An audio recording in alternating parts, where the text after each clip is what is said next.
Hello, good evening ചക്കരകളെ. എന്നാണ്ട് വിശേഷം മഹാലക്ഷ്മികളെ? ഇപ്പോൾ കുറേ മഹാലക്ഷ്മികളുമായിട്ട് പിന്നെ ഭയങ്കരമായിട്ട് ഓറിയൻറ്റഡ് ആയിട്ടുള്ള ഒരു ലൈഫാണ് ഇപ്പോൾ പോയിക്കൊണ്ടിരിക്കുന്നത്. പരിഷ്കരിച്ച് സംസാരമൊക്കെ ഒന്ന് പരിഷ്കരിക്കാതെ വിചാരിച്ച്. അപ്പോൾ കുറേ ഇന്നിപ്പോൾ ഞാൻ എൻ്റെ മുടിയൊന്ന് ബോട്ടോക്സ് ചെയ്യണമെന്ന് ഓർത്തിരിക്കുമായിരുന്നു. ഞാൻ അതാകുമ്പോൾ സ്ട്രെയിറ്റ് പോലില്ല. ഇപ്പോൾ കഴുകി കഴിയുമ്പോൾ നിങ്ങൾ കണ്ടോണം, നല്ല ഇച്ചിരി വേവി ആയിട്ട് നല്ല അടിപൊളിയായിട്ട് കിടക്കും. അപ്പോൾ കഴുകിയിട്ടില്ല, ചെയ്തതേ ഉള്ളൂ. അപ്പോൾ ഞാനപ്പോൾ യൂട്യൂബിലല്ല, ഞാൻ ഇൻസ്റ്റയിൽ കണ്ടൊരു ഇത് കണ്ടിട്ട് ഞാൻ ആ കുട്ടിയെ കോണ്ടാക്ട് ചെയ്തു. ആ കുട്ടിയോട് വന്ന് ചെയ്തു. മാന്യമായ നമ്മൾ കടയിലൊക്കെ പോകുന്ന, അതായത് പാർലറിലൊക്കെ പോകുന്ന പൈസ കൊടുക്കണ്ട, കുറച്ച് പൈസ കൊടുക്കും. വളരെ നന്നായി ചെയ്തു. എനിക്ക് ഭയങ്കര ഇഷ്ടപ്പെട്ടു. പറയാനുള്ള കാര്യം എന്ന് പറയുക, സ്ത്രീകൾ സ്വയം തൊഴിൽ കണ്ടെത്താനുള്ള മാർഗങ്ങൾ കണ്ടുപിടിക്കുക. അവർക്ക് ജീവിക്കണം. അപ്പോൾ അവർ അത് പഠിച്ച് അതിനു വേണ്ടി കഷ്ടപ്പെട്ട് അത് ആ രീതിയിൽ വരുമാനം ഏൺ ചെയ്യാൻ വേണ്ടിയിട്ട് അവർ കണ്ടെത്താൻ വേണ്ടിയിട്ടുള്ള മാർഗങ്ങൾ സ്വീകരിക്കുകയാണ്. അപ്പം ഞാനിത് പറയാൻ കാര്യം അറിയാം, ഒരുപാട് പേര് തൊഴിലില്ല, ജോലിയില്ല, കൂലിയില്ല എന്നൊക്കെ പറഞ്ഞ് വിളിക്കുന്നുണ്ട്. ഇവിടെ ചുറ്റുമുണ്ട്. അതൊന്ന് കണ്ടുപിടിക്കാനുള്ള ബുദ്ധിമുട്ടാണ്. ഇപ്പോൾ ഈ കുട്ടി ഇപ്പോൾ വന്ന് അവളെ പെഡിക്യൂർ ചെയ്ത് മാനിക്യൂർ ചെയ്ത് ഹെയർ ചെയ്ത് അപ്പോൾ വേറെ ആളുകൾ വിളിച്ചുകൊണ്ടിരിക്കുന്നുണ്ട്. അപ്പോൾ ഞാൻ ഓർത്തു, നല്ല വർക്ക് അവൾക്ക് കിട്ടുന്നുണ്ട്. അപ്പോൾ അവൾക്കത് ചെയ്യാൻ അവൾക്ക് ഒരു മെലിഞ്ഞൊരു ചെറിയ ശോഷിച്ചൊരു കുട്ടിയാണ്. ഞാൻ അപ്പോൾ അവളോട് പറഞ്ഞു, നല്ലതായിട്ട് ഫുഡ് കഴിക്കണം, എന്നൊക്കെ ജോലിയുണ്ട് എന്ന് പറഞ്ഞു. അപ്പോൾ എല്ലായിടത്തും രാവിലെ 2 വീലർ ഓടിച്ച് എല്ലാ ഓർഡറുള്ളടുത്തെല്ലാം പോയി ബുക്കിങ്ങാണ്. പുള്ളിക്കാരി ആ ജോലി ചെയ്യുകയാണ്. ഭയങ്കര സന്തോഷം തോന്നി. സ്വന്തമായിട്ട് വരുമാനം കണ്ടെത്താൻ സ്ത്രീകൾ നേരിടുന്ന വഴികൾ കണ്ടിട്ട് എനിക്ക് ഭയങ്കര സന്തോഷം തോന്നി. അപ്പം ജോലിയില്ലെന്ന് പറഞ്ഞിരിക്കുന്നവർക്കൊക്കെ ഇത് ബാധകമാണ് കേട്ടോ. ഞാനീ പറയുന്ന കാര്യം നിങ്ങൾക്കൊരു പ്രചോദനം കിട്ടാൻ വേണ്ടി പറയുന്നതാണ്. അതായത് സ്റ്റിച്ചിങ് തന്നെ, നിങ്ങൾ ഞാൻ സ്റ്റിച്ച് ചെയ്യുമെന്ന് പറയുമ്പോൾ നന്നായി സ്റ്റിച്ച് ചെയ്യുന്ന ആൾക്ക് ജോലി കിട്ടും. നിങ്ങളൊരു ഇൻസ്റ്റാഗ്രാമിൽ പോസ്റ്റ് ഇടുക, ഞാൻ നിങ്ങളുടെ വീട്ടിൽ വന്ന്, ഇപ്പം നിങ്ങളുടെ പ്രദേശം ഏതാണെന്ന് പറയുക. ഞാൻ ഇടപ്പള്ളിയാണ്. ഇടപ്പള്ളിയുടെ സമീപ പ്രദേശങ്ങളിൽ ആരെങ്കിലും തയ്യൽ മെറ്റീരിയൽ തയ്ക്കാനുണ്ടെന്നുണ്ടെങ്കിൽ ഞാൻ വീട്ടിൽ വന്ന് എടുത്തുകൊള്ളാം, നിങ്ങളുടെ അളവ് വീട്ടിൽ വന്ന് എടുത്തുകൊള്ളാം എന്ന് പറയുമ്പോൾ ആൾക്ക് വീട്ടിൽ വന്ന് എല്ലാം ചെയ്യലേ. നൈറ്റി തയ്ക്കാൻ കാണും, ഫ്രോക്ക് തയ്ക്കാൻ കാണും, ഷെമ്മി തയ്ക്കാൻ കാണും, എംബ്രോയ്ഡറി ചെയ്യാൻ കാണും. ഇങ്ങനെ ഒരുപാട് കാര്യങ്ങൾ. നിങ്ങൾ എംബ്രോയ്ഡറി ചെയ്തില്ലേ, നിങ്ങൾ എംബ്രോയ്ഡറി ചെയ്യുന്ന ഒരാളെ പരിചയപ്പെടുക. നിങ്ങൾ വർക്കിന് ഇത്ര രൂപ, നിങ്ങൾക്ക് അതിനെ പുറത്തോട്ട് കയറ്റി വെക്കാം. അവർക്ക് മാക്സിമം ഒരു തുക ചെയ്യുക. നിങ്ങൾക്ക് ആ സർവീസ് ചാർജും എന്തെങ്കിലും കൂടെ അതിനകത്തൊന്ന് മേടിക്കാൻ പറ്റും. ഇതിനൊക്കെ ഭയങ്കര പൈസ. അങ്ങനെ ഓരോന്നിനും അങ്ങനെ ഓരോരോ മാർഗം കണ്ടെത്തണം കേട്ടോ. അപ്പോൾ ഞാനിപ്പോൾ എനിക്കറിയാവുന്നൊരു മാർഗം കണ്ടെത്തി. അങ്ങനെ നിങ്ങളും, അപ്പം ഞാൻ അതിനകത്ത് ബിസിയാണ്, എനിക്ക് വേറൊന്നും ചിന്തിക്കാൻ സമയമില്ല. സത്യം പറഞ്ഞാൽ വീഡിയോ ഇടാൻ പോലും സമയം കിട്ടുന്നില്ല. അതാണ് വീഡിയോ ഇടാത്തത്. അപ്പോൾ എല്ലാവരും അതേപോലെ ഓരോ മാർഗം, നമ്മൾ പ്രാർത്ഥിച്ചുകൊണ്ടിരിക്കുന്നതിൻ്റെ ഒപ്പം എല്ലാവരോടും ഞാൻ പ്രാർത്ഥിക്കാൻ പറയും. ഈ പ്രാർത്ഥന എന്ന് പറഞ്ഞാൽ നമുക്കൊരു ആത്മവിശ്വാസം കിട്ടാൻ വേണ്ടി മാത്രമാണ് പറയുന്നത്. പക്ഷെ പ്രവർത്തിക്കേണ്ടത് നമ്മളാണ്. ഇപ്പം നിങ്ങളൊരു മനസ്സിലായി, സുനിത വില്യംസ് ബഹിരാകാശത്ത് പോയപ്പോൾ ഭഗവത്ഗീതയും ഗണപതിയുടെ വിഗ്രഹം എന്തോ കൊണ്ടുപോയിട്ടുണ്ടെന്ന് പുള്ളിക്കാരി പറയുന്നെന്ന് പറഞ്ഞ് ഷാജിൻ സക്രിയ ഒരു വീഡിയോ ചെയ്യുന്ന ഞാൻ കണ്ട്. എന്തുകൊണ്ട് അത് അവരുടെ ഒരു ആത്മവിശ്വാസമാണ്. ഈ ഖുറാനാണേലും ബൈബിളാണേലും ഭഗവത്ഗീതയാണേലും നമ്മൾ എന്തിലാണോ വിശ്വസിക്കുന്നത് അവിടെ നമ്മുടെ വിശ്വാസത്തെ ഈ ശക്തി നമ്മുടെ കൂടെ ഉണ്ട് എന്ന് പറഞ്ഞ് നമ്മുടെ ഒരു പ്രചോദനം അതിൽ നിന്ന് ഉൾക്കൊണ്ടിട്ട് നമ്മൾ പ്രവർത്തിക്കണം. എവിടെയെങ്കിലും പ്രവർത്തിക്കാതെ പറഞ്ഞാൽ എനിക്ക് വയ്യേ, എനിക്ക് രാവിലെ എനിക്ക് അവിടെ വേദന, ഇവിടെ വേദന, എനിക്ക് വയ്യ, ആരെങ്കിലും കൊണ്ട് തന്നാൽ ഒന്ന് സുഖിച്ച് ജീവിക്കാന്ന് പറഞ്ഞു വെച്ചാൽ നടക്കത്തില്ല. ഒരു മാർഗം സ്വന്തമായി കണ്ടെത്തണം കേട്ടോ. അങ്ങനെ ഒരുപാട് പേര് എന്നെ വിളിക്കുന്നതുകൊണ്ടാണ് ഞാനിത് പറഞ്ഞത്. ആ കുട്ടി ഇവിടെ വന്ന് 1 മണിയായപ്പോൾ ഇവിടെ വന്ന് 5 മണിയായപ്പോൾ അത്യാവശ്യം തെറ്റില്ലാത്തൊരു നല്ലൊരു തുകയും കരസ്ഥമാക്കി അവൾ പോയി. അപ്പോൾ ഞാൻ ഓർത്ത്, കട ഇടണ്ട, വാടക കൊടുക്കണ്ട, കറണ്ട് ചാർജ് കൊടുക്കണ്ട, സ്റ്റാഫിന് പൈസ കൊടുക്കണ്ട, അല്ലേ അമ്മു? പ്രൊഡക്ട്സ് മാത്രമായി ആ ഉപകരണങ്ങൾ മാത്രം ഒരു ബാഗിൽ എല്ലാം സെറ്റാക്കി വന്നു. അവളെ അടിപൊളിയായിട്ട് ചെയ്തു പോയി.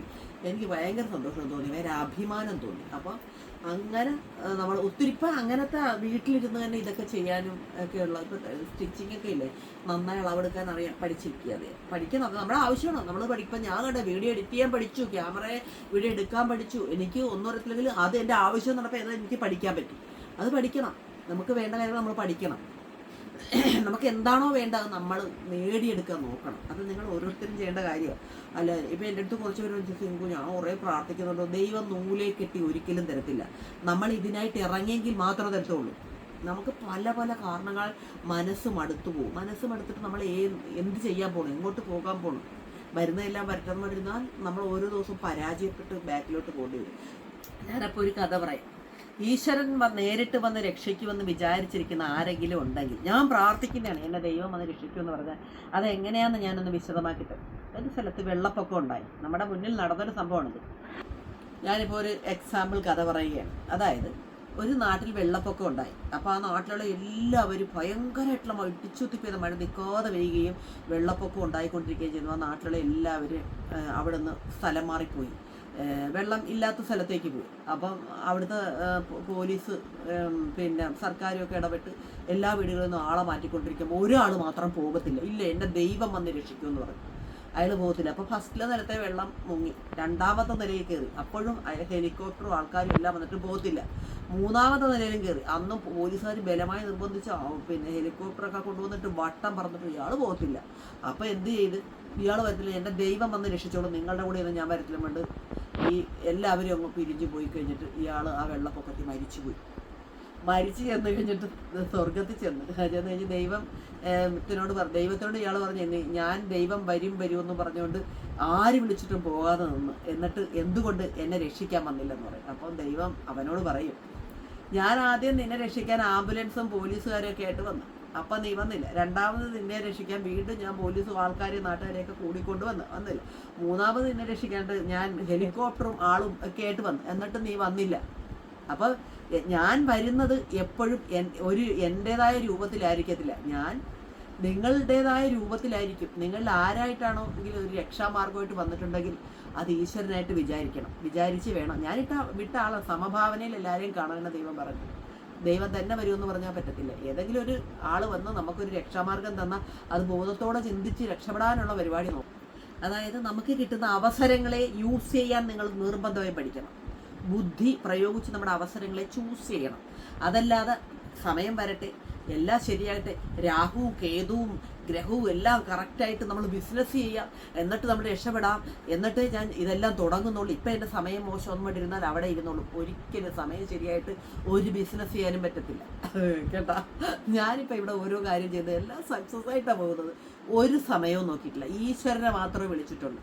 ആ ഒരു ശക്തി എൻ്റെ കൂടെ ഉണ്ട് എന്നുള്ളൊരു പോസിറ്റീവ് വൈബോട് കൂടി, പിന്നെ എൻ്റെ ആത്മധൈര്യമാണ് ഇതിൻ്റെ മുതൽക്കൂട്ട്. വേറെ ഡിപ്പോസിറ്റ് ഒന്നുമില്ല. ഇതുമായിട്ട് ഇറങ്ങിയാണ് കാര്യങ്ങൾ ചെയ്യുന്നത്. അതുകൊണ്ട് എന്താ, പൈസയ്ക്ക് ബുദ്ധിമുട്ടുണ്ടാകത്തില്ല. നമുക്ക് അടിച്ചുപൊളിച്ച് ഒരുങ്ങി നടക്കാം, ഡെയിലി പുറത്തു പോയി ഇഫ്താർ ഫുഡ് കഴിക്കാം, കറങ്ങി കിടക്കാം, നല്ല സുന്ദരമായി ജീവിക്കാൻ പറ്റും. നമ്മൾ ഭയങ്കര ആക്റ്റീവായിരിക്കും, നമുക്ക് ഭയങ്കര ആത്മവിശ്വാസം ഉണ്ടാകും. ഇതൊക്കെയാണ്. പിന്നെ ഏത് ബിസിനസ് ചെയ്താലും നമ്മൾ അതിൽ ഒരു റിസ്ക് ഏറ്റെടുക്കാൻ നമ്മൾ ബാധ്യസ്ഥൻ. അതായത് ഒന്നും ഈസിയല്ല ചക്കരകളെ, ഒന്നും ഈസിയല്ല, എല്ലാം ഇച്ചിരി റിസ്ക്കുള്ള കാര്യങ്ങൾ. അതായത് ഇപ്പം ഞാൻ മാരേജ് ബ്യൂറോ നടത്തുന്നത്, എത്ര പേരെ എന്നെ പറ്റിക്കുന്നറിയാമോ? എത്ര പേരാണ് നമ്മളെ മാനസികമായി ഹേർട്ട് ചെയ്യുന്നതെന്നറിയാമോ? എത്ര പേരാണ് തന്ന പൈസ തിരിച്ചു തരൂ, ഞങ്ങൾ കൺസ്യൂമർ കൊട്ടിപ്പോയി, ഞങ്ങൾ ഇവിടെ കൊട്ടിപ്പോയി, ഇവിടെ ഇങ്ങനെയൊക്കെ എത്ര. ഇതൊന്നും കേട്ട് ഞാൻ വെള്ളത്തുമില്ല, ഇതൊന്നും കേട്ട് ഞാൻ നിർത്തിപ്പോകത്തുമില്ല. മനസ്സിലായി? അങ്ങനെയൊക്കെ ഒത്തിരി പറയും. നമ്മൾ എത്ര സേവനം ചെയ്താലും നമ്മൾ ഓരോരോ തരത്തിൽ ഇങ്ങനെ ഹേർട്ട് ചെയ്യാൻ വരുന്ന ജനമുണ്ട് എന്ന് പറഞ്ഞിട്ട് നമ്മൾ നിർത്തിപ്പോകത്തില്ല. പിന്നെ ഹോട്ടലിൽ നമ്മൾ അതിലും ഭയങ്കര, ചില ദിവസം നല്ല കച്ചവടമായിരിക്കും, ചില ദിവസം അതേപോലെ എവിടെ ഇരിക്കും, ചിലവായിരുന്നു. അതുകൊണ്ട് ഞാൻ നിർത്തിപ്പോകത്തില്ല. ഇതാണ് ജീവിതം. ഈ റിസ്ക് ഏറ്റെടുക്കും. നമ്മുടെ ജീവിതത്തിൽ എന്തൊക്കെ റിസ്ക് നമ്മൾ ഏറ്റെടുക്കുന്നു. അതുകൊണ്ട് ബിസിനസ്സിൽ ഒരുപാട് റിസ്ക് ഉണ്ട്. അത് ഇപ്പം നമ്മൾ ഏറ്റക്കുറച്ചുകൾ വന്നുകൊണ്ടിരിക്കും. ഇതിനെയൊക്കെ ഫേസ് ചെയ്യണം. അതായത് നമുക്കൊരു തൊഴിൽ മേഖല, നമുക്കൊരു വരുമാന മേഖല ഉണ്ടാക്കിയെടുക്കാൻ ആദ്യം ബേസിക് ഇങ്ങനത്തെ കാര്യങ്ങൾ നമ്മൾ കടന്നു പോകണം. ഇത് അനുഭവമാണ്, ഇതൊരു പാഠമാണ്. ഇങ്ങനെ ഉൾക്കൊള്ളാൻ നമുക്ക് പറ്റണം. അല്ലാതെ എന്തെങ്കിലും ഊണ് പോയില്ല, ഇപ്പോൾ ഇവിടെ ജോലിക്ക് ചെയ്യുന്ന കുട്ടി പറയും, ഒരു ചേച്ചി ഊണൊന്നും ചിലവായില്ല, എന്ത് പോട്ടെന്ന് പറയും. ഇതാണിത്. അല്ലെ, ഇപ്പം എനിക്ക് നാളെ എന്തെങ്കിലും മാരേജ് വരെ എന്തെങ്കിലും പ്രശ്നം ഉണ്ടായി, ഇങ്ങനെ ഇതാണിത്. അതിനെ നേരിടാനുള്ള കഴിവും ശക്തിയും എനിക്കുണ്ട്. ഓക്കെ, ഇതാണ്. അപ്പം അങ്ങനെ നമ്മൾ ഓരോ പ്രശ്നങ്ങളെ ലഘൂകരിക്കാൻ നമുക്ക് തന്നെ സാധിക്കണം. അങ്ങനെ ഒരു ശക്തി നമ്മുടെ മനസ്സിൽ. ആരെങ്കിലും കൂട്ടുകാരോ നമുക്ക് ശത്രുക്കളുണ്ടാവും. നമ്മൾ നല്ല നിലയിലേക്ക് പടിപടിയായി ഉയർന്നു വരുമ്പോൾ നമുക്ക് ഉറപ്പായിട്ടും നമ്മുടെ പിന്നിൽ നിന്നും മുന്നിൽ നിന്നും ഒക്കെ നമുക്ക് പണി തരാൻ ആളുകളുണ്ടാവും. അതൊക്കെ നമ്മൾ ഇവിടം കൊണ്ട് കേട്ട് ഇവിടം കൊണ്ട് കളയാൻ പഠിക്കണം. കണ്ടില്ലെന്ന് നടിക്കാൻ പഠിക്കണം. മനസ്സിലായേ? ഈശ്വരൻ നമ്മളെ കാണുന്നുണ്ട്. നമ്മൾ നല്ല മാർഗത്തിലൂടെ പോവുക, സത്യസന്ധമായിട്ട് പോകും. ഇന്നലെ ഒരു അമ്മ, എൻ്റെ പൊന്നെ, കല്യാണം അവർക്ക് നേഴ്സിനെ തന്നെ മതി. നമ്മൾ ഒരു നേഴ്സുമാർ ഇവിടെ ഒത്തിരി പേരുണ്ടോ, ഒരാളെ കൊടുത്തിട്ട് പിന്നെ ബാക്കി അവരുടെ മകന് ചേർന്നത് കൊടുത്തിട്ടൊന്നും അവർക്ക് പറ്റത്തില്ല. എൻ്റെ നമ്മൾ സർവീസ് ചെയ്തിട്ട് പണം ചോദിക്കാട്ട് അവരെന്നെ പ്രാകുന്നുണ്ടായിരുന്നു. എൻ്റെ നെഞ്ചിൽ കൈവച്ച് പോകുമെന്ന്, നശിച്ചു പോകുമെന്നൊക്കെ പറഞ്ഞിട്ടുണ്ടായിരുന്നു. അവർ തന്നെ നശിക്കത്തുള്ളൂ. പക്ഷെ ഞാനൊരിക്കലും എൻ്റെ വാവുണ്ട് അങ്ങനെ പറയത്തില്ല. അങ്ങനെയൊക്കെ പറയാൻ കൊള്ളാവുന്ന ചിന്തിച്ചു നോക്ക്. നമ്മുടെ വായിൽ നിന്ന് നല്ല വാക്കുകൾ വരിക, മനോഹരമായ വാക്കുകൾ വരിക, ക്ഷമ പാലിക്കുക. പിന്നെ ഇങ്ങനെയുള്ള കാര്യങ്ങളിൽ ഇങ്ങനെയുള്ള റിസ്കിലൂടെ കടന്നു പോകുമ്പോൾ നമ്മൾ നന്നായി ആത്മീയത, ക്ഷമയും സഹനവും സ്നേഹവും ഒക്കെ ഉള്ളവരാകുക. ആത്മസംയമനം പാലിക്കുക. ഉറപ്പായിട്ടും സക്സസ് ആവും. ഒരുപാട് പേര് എൻ്റെ അടുത്ത് ഇങ്ങനെ ഓരോരോ കാര്യങ്ങളാൽ വാട്സപ്പിൽ കിടപ്പുണ്ട്. അവർക്കൊക്കെ വേണ്ടിയിട്ടുള്ളൊരു മറുപടിയാണ്, ഒരു ജോലി ചെയ്യാൻ തയ്യാറാകുക. അതിന് ദുരഭിമാനം പാടില്ല. അതിന് നാളെയാട്ടെ മറ്റുള്ളവർ പറയണം, അവരുടെ അനുവാദം ഇവരുടെ അനുവാദം, ഇത് ഞാൻ ചെയ്താൽ ശരിയാവോ, ഈ ചിന്തകളൊന്നും പാടില്ല. പിന്നെ സമയം വരട്ടെ, സമയമാകട്ടെ, ഇതിങ്ങനെ ഒരു സമയമില്ല. ഞാനൊരു കാര്യം പറയാം. നമ്മളിപ്പോൾ ഒരു ജോലി ചെയ്യുമ്പോൾ ഇപ്പോൾ എൻ്റെ അടുത്ത് ചോദിക്കുന്നുണ്ട്, എന്തിനാണ് ഹോട്ടൽ നടത്തുന്നത്? എനിക്ക് ബോബൻ വരുമാനം തരുന്നുണ്ട്, എനിക്ക് യൂട്യൂബ് വരുമാനം തരുന്നുണ്ട്, ഞാൻ ചെയ്യുന്ന കുഞ്ഞു കുഞ്ഞു കാര്യങ്ങളെല്ലാം വരുമാനം തരുന്നുണ്ട്. എന്നാലും ഞാനിത് ചെയ്യുന്നത് എനിക്ക് എന്തെങ്കിലും ഒരു ലാഭം അതിനകത്ത് കാണും. അപ്പോൾ അയ്യോ എന്തുകൊണ്ടാണ് ഇത്രയും കഷ്ടപ്പെടുന്നത്? ഞാനല്ല കഷ്ടം, ഞാൻ ആ കുക്കിങ് മാത്രമേ ചെയ്യുന്നു. അത് എൻ്റെ വീട്ടിൽ ഞാൻ സാധാ ചെയ്യുന്നതാണ്. ഇപ്പം അവിടെ വേറെ ആളുണ്ട്, ഹെൽപ്പ് ഇല്ലാഞ്ഞതുകൊണ്ടാണ് ഞാൻ ആദ്യമൊക്കെ ഇത് ചെയ്ത് എൻ്റെ അമ്മക്കുട്ടനെ ഇത് പഠിപ്പിക്കുകയും ചെയ്യണമെന്ന്.